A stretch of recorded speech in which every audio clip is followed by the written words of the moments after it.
میں نے جیسے کل کے درس میں عرض کیا تھا کہ اصول دین جو ہے وہ 3 ہیں۔ پہلا اصول توحید ہے، دوسرا اصول جو ہے وہ انبیاء اور رسولوں پر ایمان ہے، نبوت اور رسالت پر ایمان ہے، اور تیسرا اصول جو ہے وہ قیامت ہے۔ لیکن ایک بات یاد رکھیں کہ پہلے 2 اصول جو ہیں ان کا سمجھنا آسان ہے، کیونکہ جہاں تک توحید کا تعلق ہے، توحید تو فطرت انسانی میں اللہ نے ہر کسی کو دین توحید پہ پیدا کیا، کل مولود یولد الفطرت۔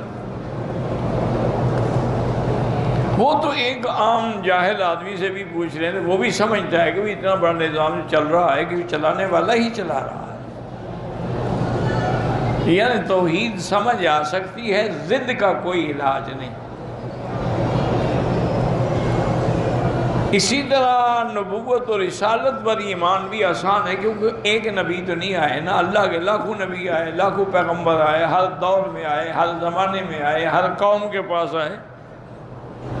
اسی لیے ایک آیت قرآن میں ہے نا کہ اللہ نے فرمایا کہ نبی آپ ان کو بتائیں، قل ما کنت بدعا من الرسل، میں کوئی نیا نبی ہوں، پہلی دفعہ آیا ہوں، تمہیں سمجھ نہیں آ رہی بات؟ تو وہ بات بھی سمجھنا چاہو تو سمجھ آ سکتی۔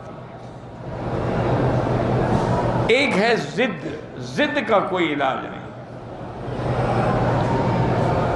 اب دیکھیں ابو جہل ہے، حضور کا سب سے بڑا دشمن ہے، لیکن اندر سے وہ جانتا تھا کہ آپ اللہ کے نبی ہیں اور سچے نبی ہیں۔ باقاعدہ واقعہ موجود ہے کہ ایک دفعہ کسی قبیلے کا بڑا سردار آیا تو ابو جہل اس کو طواف کرانے کے لیے ساتھ لے گیا۔ کٹھے طواف کر رہے تھے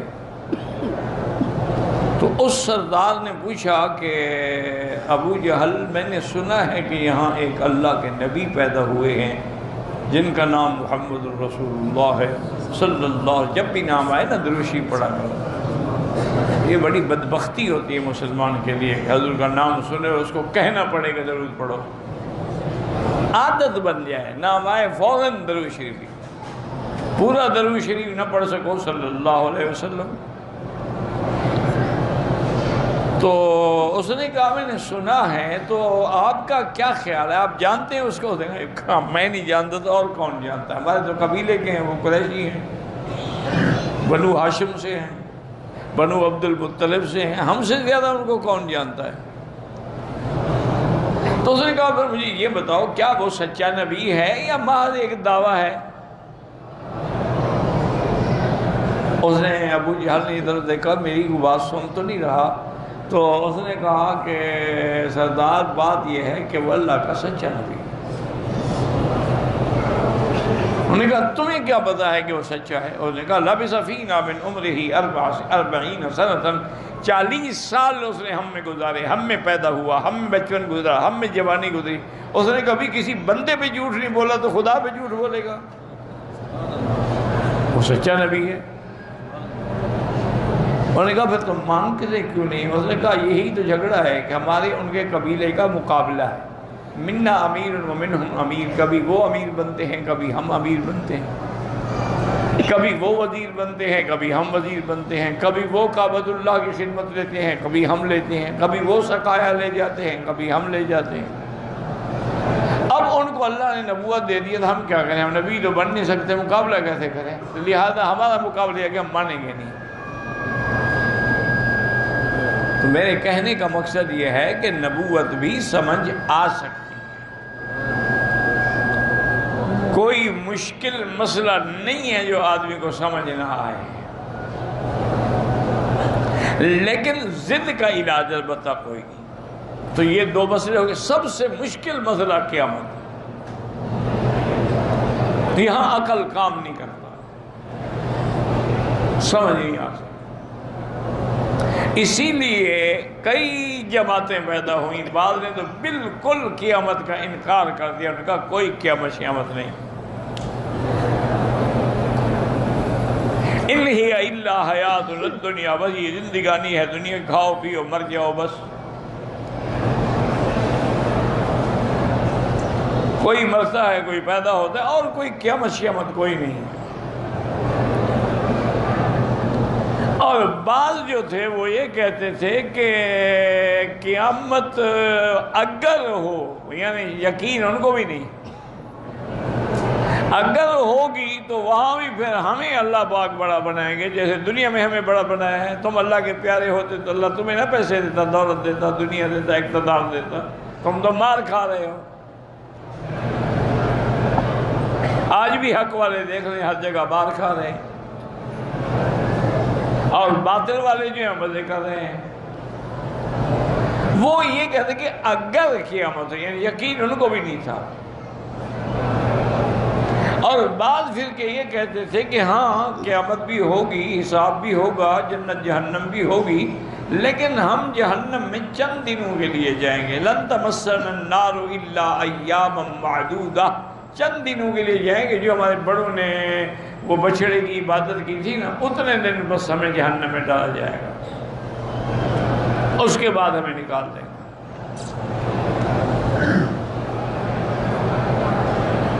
لیکن یاد رکھیں یہ ساری عقلی باتیں ہیں۔ اسی لیے اب دیکھیں نا دنیا میں کتنے جماعتیں بن گئی ہیں۔ کوئی عذاب سماع کا قائل ہے کہ مردے سنتے ہیں، کوئی کہتے ہیں نہیں سنتے، کہتے ہیں انبیاء سنتے ہیں، کہتے ہیں انبیاء بھی نہیں سنتے۔ کوئی کہتا ہے کہ مرنے کے بعد آدمی مٹی ہو جاتا ہے، کوئی کہتے ہیں نہیں انبیاء کا جسد محفوظ رہتا ہے۔ اس میں بھی جماعتیں ہیں۔ نتیجہ اس کا یہ نکلا ہے کہ جو عدم سماع کے قائل تھے نا، انہوں نے عذاب قبر کا بھی انکار کر دیا۔ انہوں نے کہا کوئی عذاب شذاب نہیں، بندہ مر گیا ختم۔ مومن ہے علیین میں روح چلی گئی، اور کافر ہے سجین میں چلی گئی، یہاں کس بات کا عذاب ہو رہا ہے؟ کوئی عذاب نہیں ہو۔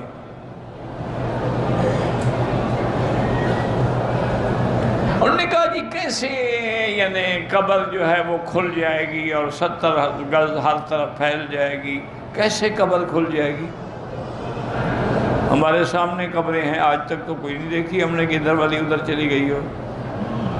اور پھر اگر قبر کھل جاتی ہے تو ادھر عورت ہے ادھر مرد ہے، تو کیا یہ مرد عورت کے پاس چلا جائے گا، عورت مرد کے پاس آ جائے گی؟ کیسے قبر کھل جائے؟ انہوں نے کہا سب قصے کہانیاں مولوی نے ڈرانے کے لیے بنایا،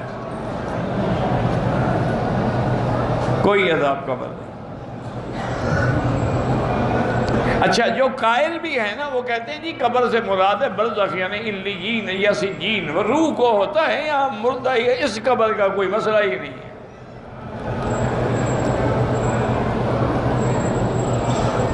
حالانکہ یاد رکھو ائمہ اربعہ کا جس بات پہ اتفاق ہو نا کہ چاروں امام ایک بات پہ متفق ہوں، وہ بات بالکل ایسے ہوتی ہے جیسے نص۔ ان سب کا متفق فتویٰ ہے کہ عذاب القبر حق لا ينکرها الا ضال او مضل، عذاب قبر برحق ہے اور اس کا منکر گمراہ ہے۔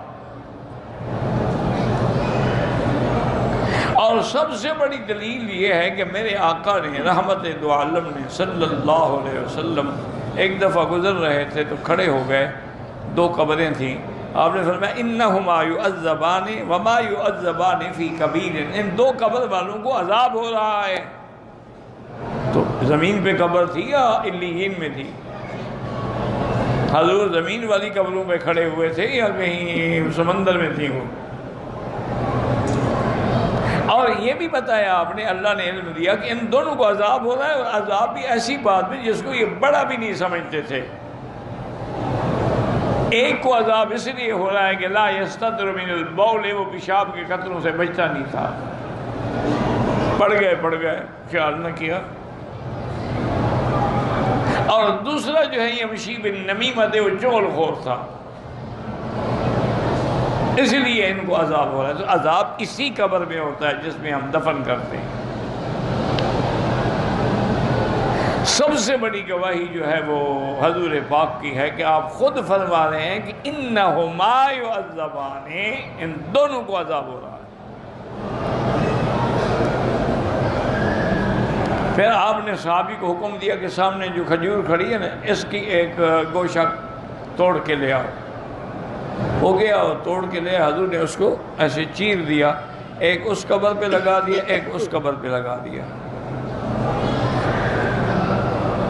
آپ نے فرمایا ہو سکتا ہے کہ جب تک یہ تازہ ہیں، سرسبز ہیں، تو ہر چیز اللہ کا ذکر کرتی ہے، تو یہ بھی ذکر کریں گے تو اللہ شاید ان کے عذاب میں تخفیف کر دے۔ یہ ہماری جو برادری ہے نا، اللہ ان کو بھی ہدایت دے، انہوں نے انہی حدیثوں کو سامنے رکھ کے انہوں نے کہا جی اگر حضور نے کھجور کی شاخیں لگائی ہیں قبروں پہ تو ہم پھول ڈالتے ہیں تو وہابیوں کو تکلیف کیوں ہوتی ہے؟ تو معنی یہ ہے کہ ہر چیز اللہ کا ذکر کرتی ہے، پھول بھی اللہ کا ذکر کرتے ہیں، اسی لیے ہم پھولوں کی چادریں چڑھاتے ہیں۔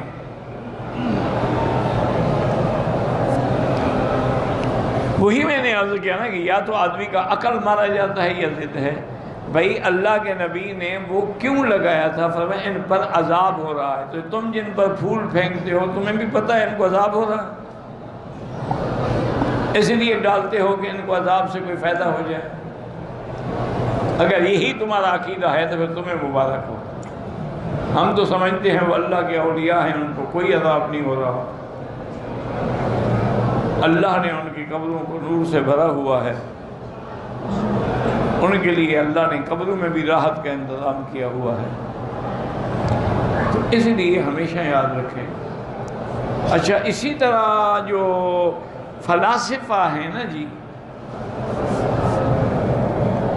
الحمدللہ یہدینا و یہدیکم اللہ،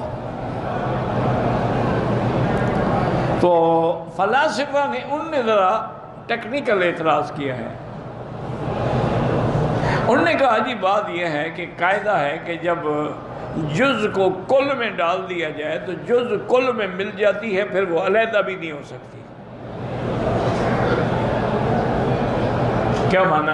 مثلا یہ پانی ہے، آپ یہ پانی لے کے دریا میں ڈال دیں، اب کوئی کہے کہ جی وہی پانی لاؤ جو میں نے میری بوتل میں تھا، تو اب وہ علیحدہ نہیں ہو سکتا، پانی میں مل گیا، جز جو ہے وہ کل میں مل گیا۔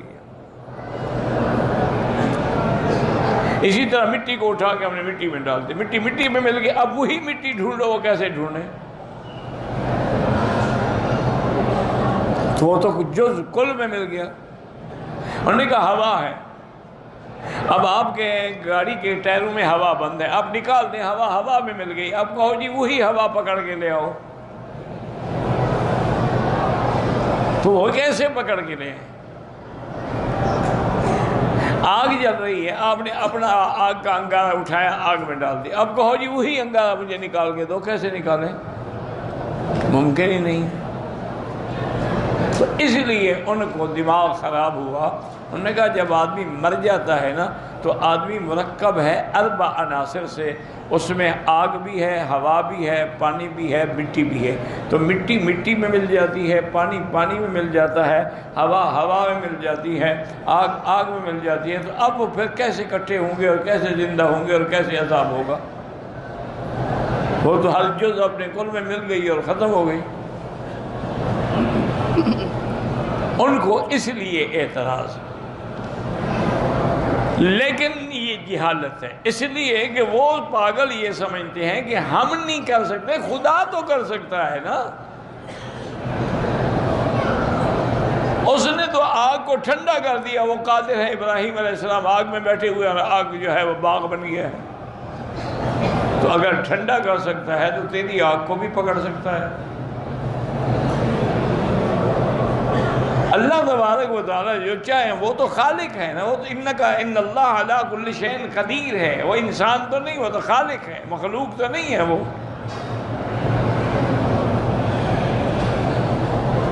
اسی لیے حضور میرے آقا رحمت دو عالم، محبوب دو عالم صلی اللہ علیہ وسلم جب صبح کو اٹھتے آسمانوں کی طرف رخ فرماتے اور یہ آیت پڑھتے، ان فی خلق السماوات والارض واختلاف اللیل والنہار الی آخر الآیات، اور اس کے بعد کہتے اللہم انت الحق ووعدک حق وقولک حق ولقاؤک حق والجنت حق والنار حق والساعۃ حق والنبیون حق ومحمد صلی اللہ علیہ وسلم حق، کہ جنت بھی حق، جہنم بھی حق، قیامت بھی حق۔ یہ ہمیشہ اور اسی طرح حضور نے ہمیں دعا سکھلائی کہ دعا کیا کر اللہم انی اعوذ بک عن عذاب القبر وفتنۃ المسیح الدجال وفتنۃ المحیا وفتنۃ الممات. تو اگر عذاب قبر نہیں ہے تو پناہ مانگنے کا کیا مطلب؟